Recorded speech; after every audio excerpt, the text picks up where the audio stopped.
Toyota's partnering with Make Noise today to highlight the work and journey of Nicole Ponseca of Tita Babies in New York.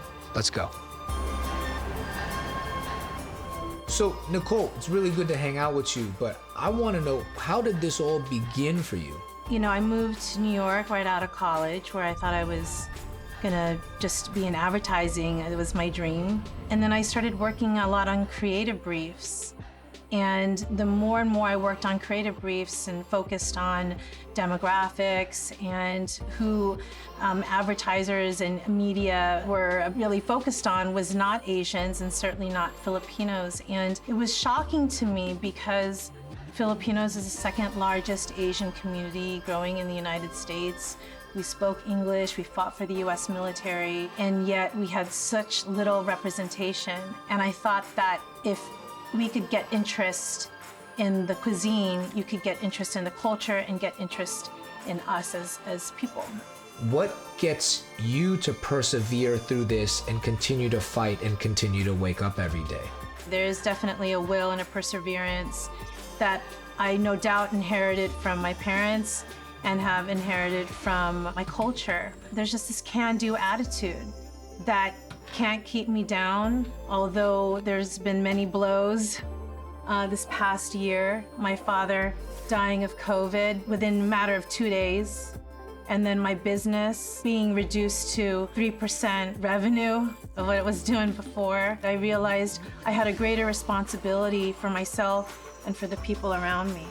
I can't imagine having to go through that, you know, like not only losing your father, who's part of your foundation, and then your restaurant, which is your work. It's a lot to try to maintain balance and find your center and all that. My restaurants have always been an homage to him. When I was embarrassed of him eating with his hands as a kid, I said, you know, I'm gonna make it cool. We're gonna build this restaurant around eating with your hands. And that's what the restaurant for me was. This is our party. This is the way we eat. This is the way we season. This is the way we party. Y'all are welcome.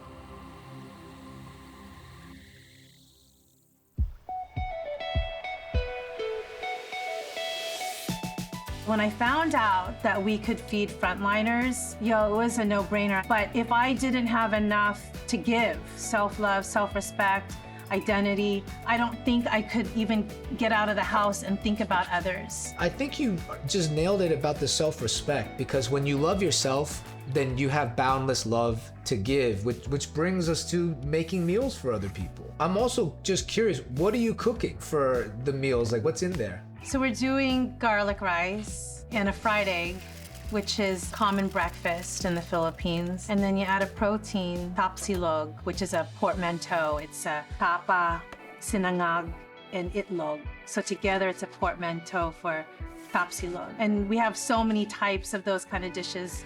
I knew when we were going to start feeding frontliners that a large majority of them were going to be Filipino. And when they opened the box, I wanted them to be pleasantly surprised that they were going to be eating memories of their childhood or the Philippines, because we know that some of these nurses were working upwards to 36 hours, even 48-hour shifts. And if at the least that we could do was to give some food so that they knew someone was caring for them. Such a small thing maybe, but I know what it's like to have that kind of love. And for a lot of Filipinos, food is a love language. How do you continue to make noise? One of the ways that I make noise is through my meal kits. And it's through Tita Babies, which is a common name in the Philippines. Almost every Filipino family has a Tita Baby. And the point of it was to bring home Filipino food during this pandemic, where they can experience the restaurant outside of the four walls. It was great. You know, we put a playlist on it, put historical context with food.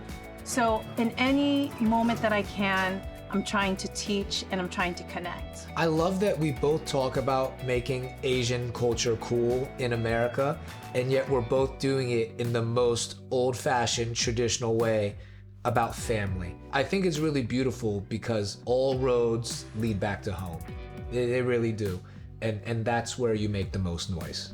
My hope is that our generation in this moment in time is a pause to really check ourselves to create long-term sustainable change.